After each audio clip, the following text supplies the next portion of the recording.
Now, you might not guess this off the bat, but a business owner has a lot in common with a hamster. And no, it isn't that you're both cute and cuddly, it's that you're both stuck on a wheel. But instead of using the wheel for exercise like a hamster, you're stuck on the wheel of hedonic adaptation, and it's probably killing your business. Today we're talking about what the hamster wheel trap is, why it's holding you back, and how you can finally break free from its clutches.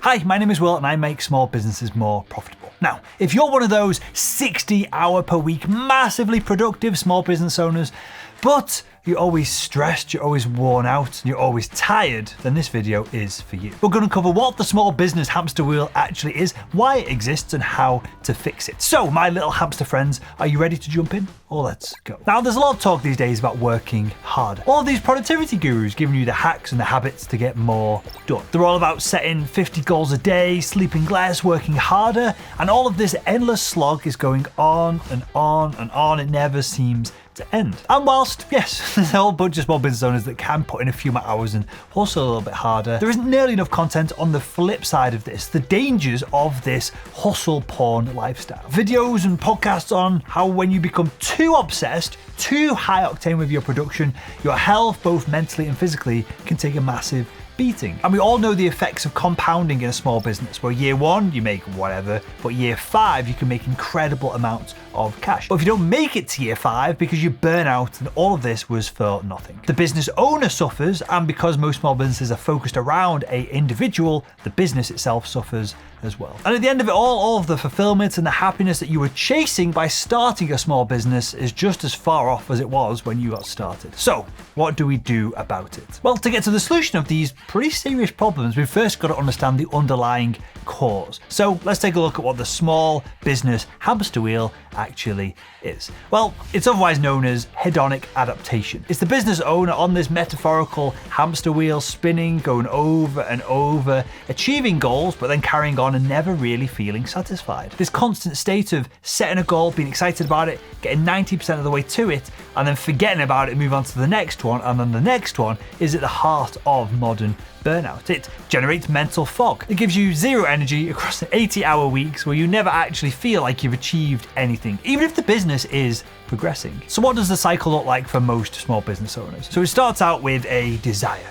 Any old desire, whether it be growing your client list by 25% or hitting a new revenue goal, whatever it is. Now, as a small business owner, you're productive, you know how to stay busy, and so you're eventually going to hit that goal. And for some people, there's a period of celebration. Great, amazing, on the reveling in the success and soaking it all in and feeling like you've done something, you've achieved something. But in my experience, for most small business owners, there's just so much else that needs to be done constantly, forever, that there isn't enough time to celebrate. And instead, you're going to hit that goal, you're going to adapt to that new reality, that becomes the new baseline, the new normal, and then you immediately become unhappy again because there's a bigger goal set in front of you. And where does that lead?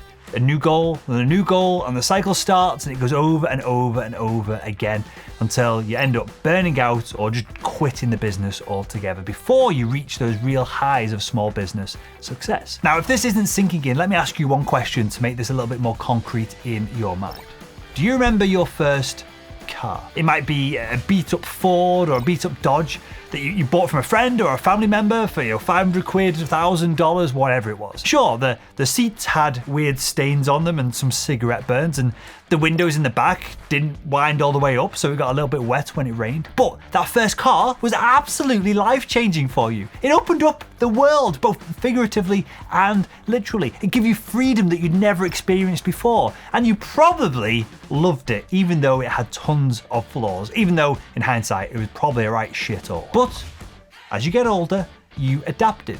That old Dodge, Ford, Mazda, whatever it is, started to look a bit crappier and junkier, and so with a bit more money in your pocket, you can afford a new car. And this new car is probably 10, 20, 30 times more expensive than the original one, and you get it, you buy it, and well, obviously it's not as life-changing as the first one that you owned. And maybe it's a little bit more reliable, but it's not quite as big of a leap forward. Fast forward to now, you probably want a Lamborghini. Maybe you can even afford a Lamborghini, so you get it, and then for a week you're on top of the world. But even then, Well, buying it did not fulfill you, most likely like your first car did. And eventually this £2,000 Lamborghini there's just another thing in your life that's, you've got to insure it, you've got to make sure that you run it every couple of weeks so it doesn't just fall to bits on the driveway or in the garage. It becomes just another car, another burden and hassle. And that is the hedonic adaptation cycle at work. That is the hamster wheel that we're all on, that we need to try and get off. And if you let the hamster wheel get the best of you, it's a surefire way to just lead a life of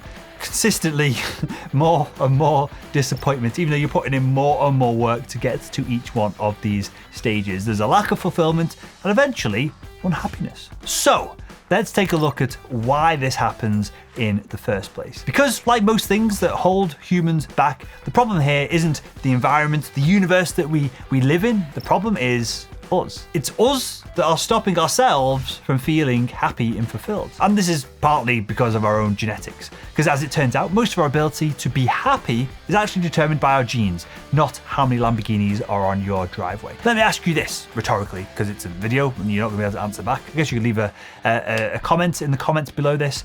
But how much of your happiness do you think is determined by your genes versus your success, your environment, the people that you spend time with? Well, this might be a shocker for you, but 70 to 80% of your happiness is determined by your genes. Yeah, 70 to 80% of the time, the energy, the fulfillment, the excitement that you feel each and every day is determined by your genes. This comes from research from the Journal of Happiness Studies. This is a bit weird, right? For some people, this might be a little bit of a bummer. But if as much as 80% of our happiness is set in stone by our DNA, our genome, then what's the use in trying to be happy at all?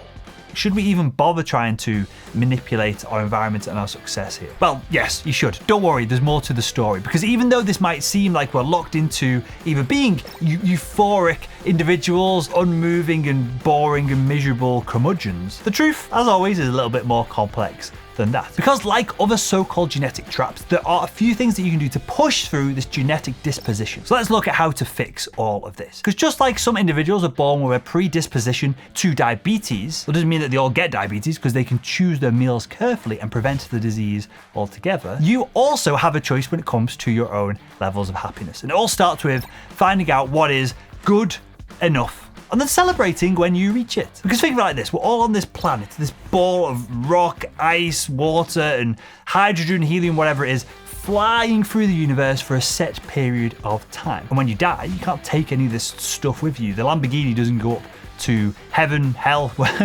wherever you may or may not be heading. So you need to focus on your happiness today, right now, in the moment, because that might be the only time you get to actually be happy. So the question is, how do we do this? Well, there are 3 things in particular that we can do to rewire our brain for immediate happiness, to break free from this business owner hamster wheel of hedonic adaptation. And the first thing you need to do is to force yourself to celebrate. Because when you skip the reward stage of achieving a goal, you're not giving your brain the endorphin hits that it needs to stay motivated. So if you set a big goal and you head towards it, don't celebrate, your brain's going, why the hell should I put in all this effort? And you're going to go, well, mental toughness, discipline. And you're going to go about hitting your goals, your targets, your business growth just by grinding. This all changes when you put a little bit of celebration in there. Because when you get to a goal and celebrate, take an afternoon off, take a morning off, go out for lunch, whatever it is, it doesn't have to be big. You reinforce the fact that you put some effort in and you got a celebration and reward out of it. That means that the next time you come around to putting some effort in, your brain goes, oh, there's a payoff at the end of it. And it becomes easier and easier and easier over time. Because the alternative is, if you skip rewarding yourself after you hit each goal, you're never going to get anything done. You're going to lose hope in achieving any of these kinds of real happiness. And you're going to fizzle out in 2 years rather than 20, which is when you get the real payoffs of running a small business. So make sure that you're baking in time to not necessarily relax, but revel in your successes after each and every goal, because you friggin' earned it. Number 2, I want you to set reasonable goals. I don't want you to make your goals too heavy or too overwhelming. Now, this doesn't mean be weak and soft and don't push for progress. It means push for an achievable goal in a shorter time frame so that you can stack these wins closer and closer together, get more of them in, and then you're gonna have more progress with more momentum and more fulfillment and happiness quicker than setting one big lofty goal and maybe you hit it, maybe you don't in 2 years, 5 years from now. And this is one of the problems with social media, YouTube channels like this even, where I help you become more profitable in your small business. You're constantly hearing about millionaire entrepreneurs who sleep for 3 hours a day and run 15 different businesses, and they still have the time to eat right, they've got a six-pack, they're always on vacations. All of this comparing yourself to others is going to push you to work harder and harder and longer hours and set more audacious, probably unachievable goals. When the problem is that you don't know that the individual that you're following on TikTok, LinkedIn, Instagram, you don't realize that their dad funded them in $3 million in startup cash to get their YouTube channel off the ground, to get their podcast going, to build the social media empire that then funnels attention into their products. Most small business owners' starting points are not the same as the individuals that you see on all these social media channels, myself included. I've been in business now for 7 years. I run multiple businesses. We do multiple 7 figures in revenue. And if you choose a 7-figure revenue goal for your first 6 months in your small business, well, I hope you make it, but you're probably not going to make it. You're going to feel demotivated and you're going to feel like you're not as good as what I am. Whereas the reality is I made no money for the first year or so, 18 months. I moved in with a friend to keep my costs down. I was living off a cash runway that I'd built in my medical device sales role before becoming an entrepreneur. And if you knew the full reality, like I'm hopefully open and honest sharing with you on this YouTube channel, you would set much lower goals that are more achievable, you'd hit them, and then that would lead to the momentum that allows you to achieve these awesome things in a couple of years from now. So try setting small, reasonable goals that are within reach, but crush them together, reduce the time frames to go from step 1 to step 2 to step 3. Or alternatively, if you do want to set a massive giant goal that you're heading for, break it down into much smaller chunks so that every week, every month, every quarter, you're achieving something and you get to celebrate. That way you're still moving towards a greater ambition, something amazing,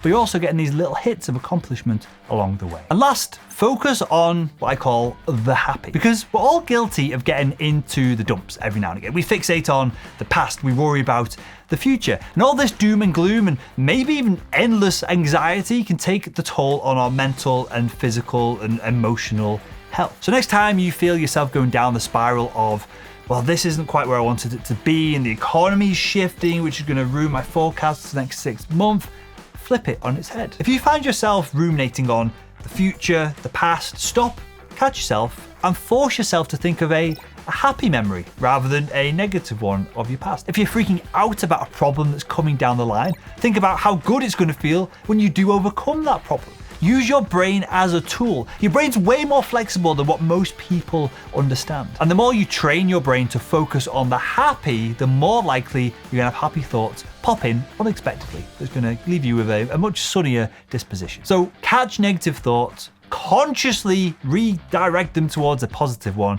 Do this often and over enough, and you can find yourself being a little bit more optimistic about your profitable small business success. So the hamster wheel of hedonic adaptation is a brutal one, but you can get yourself off it. The key is forcing yourself to celebrate when you accomplish a goal, to bake in time to have a little bit of a relax and revel in your successes. Don't set too lofty of a goals, but crush your timelines for achieving them so you end up achieving lofty goals over the same period of time that you would have set them in the first place, and try and keep your focus on happiness. I know this sounds like crazy, but it's doable, and it made a massive difference in my life and our students over at psbo.com in the accelerator program as well. When you do all this, you're going to find yourself not only feeling better, both emotionally and mentally, but your most valuable asset in your small business is going to become more effective. And that asset is yourself. So there you go. If you enjoyed this video, why not click the video that's on the screen right now and continue making your small business more profitable.